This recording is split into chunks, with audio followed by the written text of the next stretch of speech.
Welcome to the latest episode of KapVista Klips. Today we have Gary from ScreenCoach with us. We're going to talk about his platform, the exciting momentum that he had, that he's got, and what the next sort of 6 to 12 months look like for his exciting space. So, welcome, Gary. Thanks for jumping on. Yeah, thanks, Daniel. Thanks for having us. Perfect. So let's jump into it. And what I really want to understand is what's your story? What happened? How did you get up to this point? What's your background? Give me the story leading up to founding this company. Okay. Great. Look, the whole idea for ScreenCoach started at a barbecue with a whole lot of parents sitting around complaining about kids and screen time, like they do around Australia and around the whole world. And look, we'd all tried a few of the solutions. We saw there were some real problems and gaps, and over the course of a couple of years, and we sort of came up with a rough idea of ScreenCoach. Now my background's in business and adult behaviour change is what I was doing in my corporate life. But prior to that, I had a business coaching organisation, and one of my clients was Peter. He had 2 IT companies, and our work together, we ended up growing and exiting those and semi-retiring in his mid-30s, and we became friends ever since. His daughter and my daughter play, and we go away on holidays. But when this idea came to me, I thought I've got to talk to Pete and his wife Stephanie about it. Now, she's an author and speaker on conscious parenting, and I just pitched the gap that I could see in the marketplace, and they agreed. And that's when we started ScreenCoach. From there we did some focus groups, looked at other products, we tested a few, and I could see there was a real problem. And then from there we've gone ahead and built ScreenCoach. With the work of psychologists and the contacts that Steph has, parents, teachers. And kids, we've got everyone involved to sort of find the product that really works for everyone, all the players in the market. Awesome. So we've got the why you started a company and how it got to this point. But tell me who's involved. What's the background of the people involved? Okay, so myself, I'm the one of the founders and business development manager. My background is adult behaviour change. I did those programs for corporate organisations for some time. Before that, I had a business coaching organisation that ran and helped a lot of businesses grow and become successful. Peter, IT his whole life. He's my CTO, good friend, and tech lead. He's built a range of different organisations from ISPs. He is working with another company that he's involved in, that he's working his way out of. Is in the emergency management software. Just had a little blank there, but emergency management software that it's an enterprise level solution that's sold to all the councils in Victoria, for example, TransLink up here in Queensland where I'm based, the police and EPA and other groups as well. So he sort of has an understanding of what it takes to build a global type platform. And then his wife is Stephanie is our current CEO. As I said, she's a speaker and author in conscious parenting, a blogger in that area as well. She's a parent. She's a mum. We're all parents. In fact, everyone who's involved with ScreenCoach in some way are parents and know the problem. It's something that you start talking about parents and kids and screen time, and you just see that. Now, our focus groups are amazing. We did these focus groups, and this is how it starts. It's these parents going, yeah, kids and screen time, it's annoying. My kid did this, my kid did that. And then eventually at some point, the scab gets ripped off and you hear some frightening stories that are happening out there. I live up here in Queensland in sunny Noosa, and we had one family who had to go to bed with their Xbox and the modem underneath their mattress. Not underneath the bed because the kids would get it, under their mattress to stop the chaos that was happening in their house. And an architect in Melbourne who has to put his PlayStation on his table and be mocked by all the team he employs because he knows if it's at home, the kids are going to leave cut school early and come back home. And stories kept going on and on like that. And it's a real challenge out there right now. Now, and with the onset of COVID, I've gone off topic of your question. I'm sorry, Daniel. But on the onset of COVID, screen time has just ramped up. It doubled. There was a New York Times report that came out at the end of last year that screen time doubled as a result of COVID. And it's the same here in Australia. And the pendulum's got to come back the other way. But we're finding as parents guilty as charged that it's tough. It's hard to do. Yeah. This is where ScreenCoach comes in. We have a system where kids can earn their screen time from the chores, tasks, and movement that they do. It's a pretty simple concept. And We've done alpha trials. We're in the middle of our beta trials right now before we go live in 6 weeks' time. Yeah. And the feedback is consistent. Parents are just like, who are these kids? Because we built ScreenCoach to coach kids. And what we quickly find is ScreenCoach actually helps coach parents as well. Yeah. What we learn is if you give a little, you get a lot. You just give them a little bit of opportunity and they go for it. One of the other things that came out from focus groups is parents need something that's a bit low touch. They don't need another task management tool. They don't need to say, hey, go wash the car. We're not a great example. Then go and see the car's been washed, then go give the reward and try and do that all on some medium. We drive it because kids love technology. It's their language. And so they drive it. They'll say, hey, wash the car and put those rewards across. And there are even some other features in there, which I'm sure we're going to talk about in just a moment, that really just kids love, and it really inspires and motivates them to take more action, to be more engaged, to help out more around the house and be more active. And these are the big pressure points for parents. Yeah. Sorry, okay. off track. No. That's worse. So putting my parent hat on, tell me, let me understand the solution. Help me understand it. Yeah. Okay. Well, so essentially, kids can earn. And we've used that gaming culture that kids love, not against them, but with them. So we use gems and tokens. Gems for money, pocket money, and tokens for time. A bit like putting tokens in an old arcade game. So kids can earn them. What we do that really sets us apart from everyone is that yes, there's kids that have the ability to earn time, but we do things like we call them instant time tasks. So, for example, in my house, one of the instant time tasks is the dishwasher. Yep. And my daughter knows that if she empties the dishwasher and says in ScreenCoach she's done it, I don't check it. I just trust her. She gets that time straight away. The more tasks parents can put into that bucket of instant time tasks, the more the trust and the relationship between kids and families and parents and kids evolve. And then they start looking for those tasks. So they wake up going, my daughter goes to bed and I said, don't empty the dishwasher in the morning, Dad. I want, and I'm like, oh, okay, please don't do that. It's just amazing how they take control. Yeah. We have parents coming back in our focus groups going, who are these kids? They're offering to make and bake cakes. They're getting their lunch, they're making their own lunch, because we just found that, you give them an inch, they take a mile and they love it. And they get that reward, so there's instant time tasks where there's tasks that they can earn straight away. There are other ones where parents, you just got to check. One of them's homework, like 4 scribbles on a page isn't an essay for me. So I've got to have a look and make sure it's done. Yep. And then I can assign that. So that's just a typical transaction where a child will say, I've done my homework. Have you? Yep, done. And they get that time straight away. Okay. But it's really driven around the kids, and they can actually start to put those messages across to the parents. They drive about 60, 70% of ScreenCoach. Parents just have to guide it and put the boundaries around the rules. And some of the key things we got from parents is they want devices to be turned off at certain times. So, we can block devices at 8 o'clock, 9 o'clock at night, or whenever you want to stop them. Some parents have rules where they don't want them to have access before school. So we can block access to them before school. So, you can sort of set the boundaries, and then the kids get to do what they can within that time frame. Yeah. Additionally, kids can earn, you also can set a maximum amount of time for the day. Some parents might say, well, about 3 or 4 hours is enough for the day. Some might say 7, 8. Everyone's got their own rules. But again, very easily in ScreenCoach, you can set that sort of minimum and maximum. So that's how it sort of simply plays out. There's other features we're rolling out, but that's sort of it in a nutshell. Awesome. So, as a parent, there has been a demand for something like this over the last few years. So you're filling an actual problem. You're solving a problem. So the industry's there.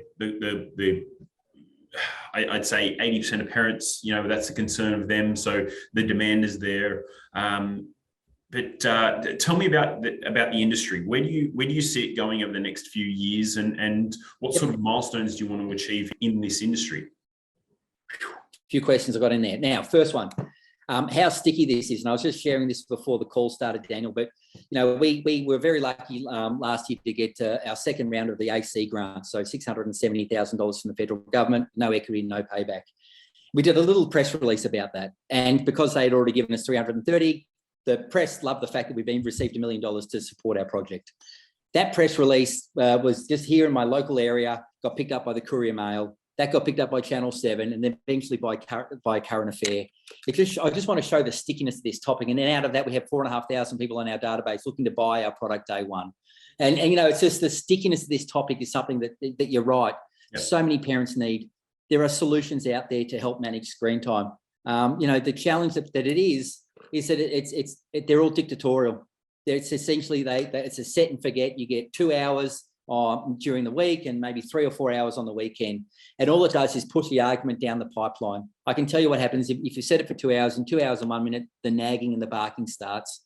Now with us, with ScreenCoach, you give them a small amount of time, but the rest of it they have to earn. Yep. It's a great metaphor for life and a life school that, we all have to learn to be successful in some way.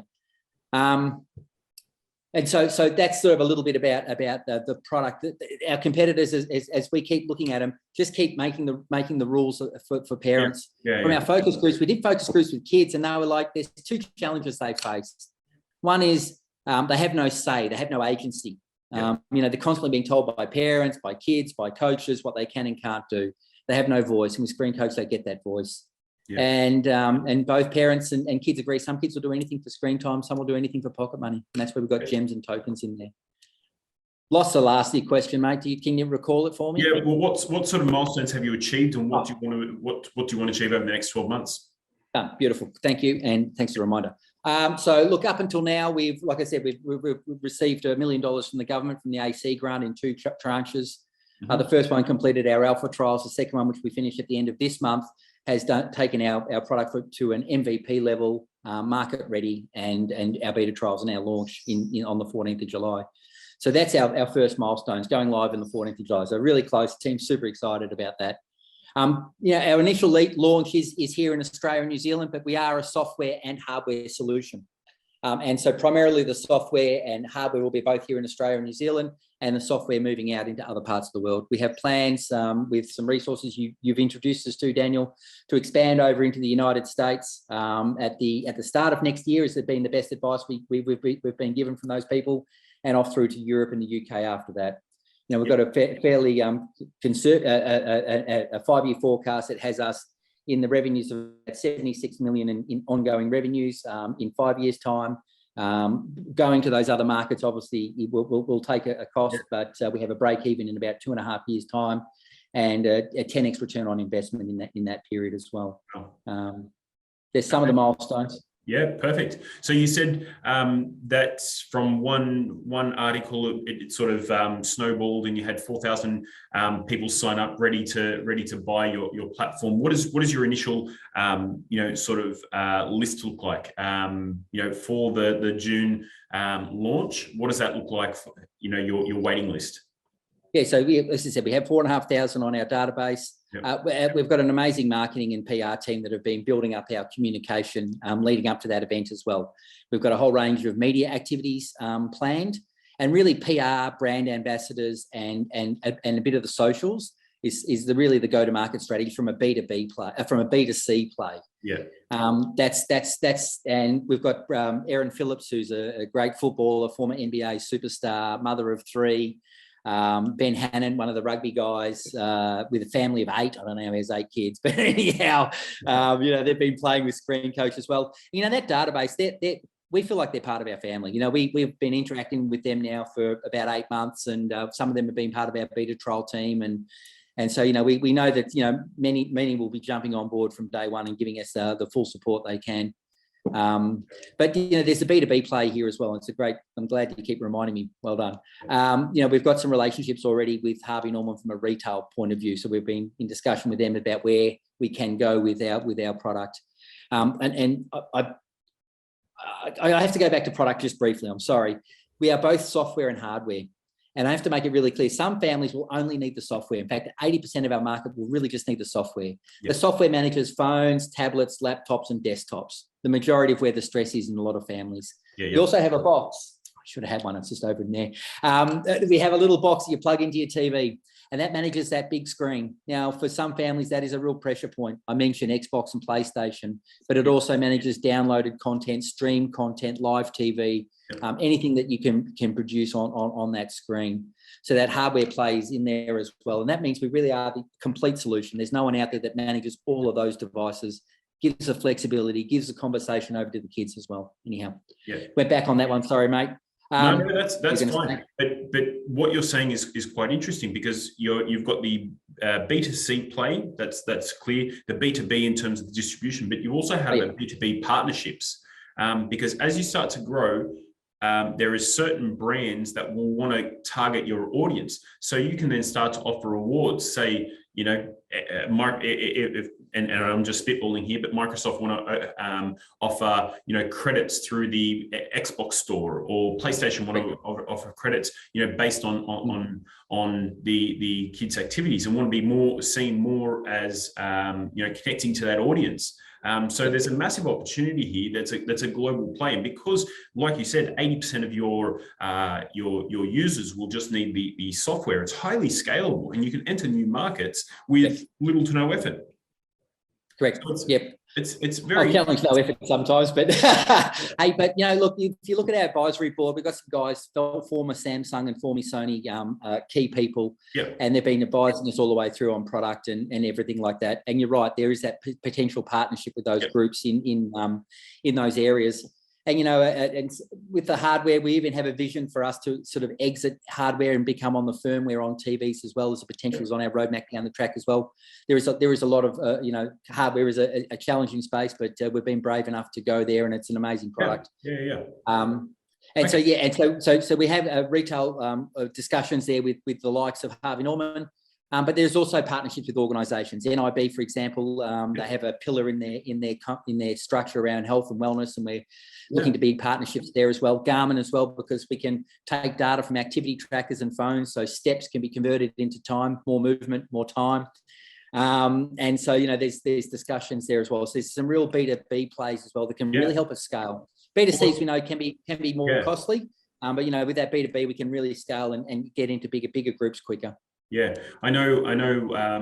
Woolworths and Commonwealth Bank are trying to tap into grassroots sports, so there could be a potential partnership going along that way. But large corporations are looking at this space, so there's countless opportunities that you can tap into. So now let's get into the interesting bit. Tell us about the raise. How much are you raising? What's it being used for, and what's the offering? Yep. So we're raising $500,000. The pre-val of the company at this stage is 6.5 mil. The funding there really completes our beta trials and gets us into market. Someone's beeped. From there, we start. We once we're in market, then we look to start to scale from there. And so the $500,000 takes us through to the end of this calendar year. Yep, perfect. And the offering, you said 6.5 million is the valuation. What sort of momentum are you had? What's the conversations around? Because I assume there's a lot of, you know, private investors who would want to get in on this. You know, like you said, most parents have had this problem they want to tackle. But what's have you been down the path of the corporate investors? Because corporate funds could use a partnership. Yeah, look, this is probably our first foray into that. Is working with yourself there, Daniel. We're sort of a little bit new to capital raising, though the AC grant is a dollar match funding, so we have raised money against that along the way, generally through private investors. And then here we are now, just in that pre-phase, just before launch, just looking to get ourselves enough to get us through the gates confidently. And then off into market. Yeah. Okay. So that's a very interesting offering, because the technology is built. You've been through the beta testing. You're about to launch, so investors can come in, and basically what the investment is for growth. So they can see the return on investment relatively quickly in terms of, you know, the success and the momentum that you're hitting. But I mean, I like the space myself. I know I've got young kids, and they're on the iPads and you know, streaming. They like Disney Channel and Netflix, and they stream. So you know, I have to manually say to them, "Come on, let's go outside and kick the soccer ball, or play basketball, or go outside." They're too young to do chores at this stage, but you know, we'll get into that next. But keeping active, that's where we want to be. So I'm just conscious of time, so I will. We'll wrap it up here. But for any investors that are looking at this, that are interested in finding out more, I can put Gary's details, or I'll put my details down. I can connect you with Gary directly. But I think it's an amazing opportunity in a space that every parent knows the pain points. Right. So. Yeah. Thank you very much for jumping on. It's been great to chat, and I look forward to seeing what you do. And as my kids get older, I'll be definitely buying your offering, because I can see the pain points myself. I look forward to having you on board there, Daniel, later on down the track. Yep. We're ASIC compliant till the end of the financial year, so there's no little incentive there for investors right now. But like I said, that the metaphor I like to use is that the wave of technology has gone so far, and it's time to come back the other way, and we want to be out in front of that wave. I really appreciate your time, Daniel. No problem. Everyone listen. Good to chat to you. Thanks, guys.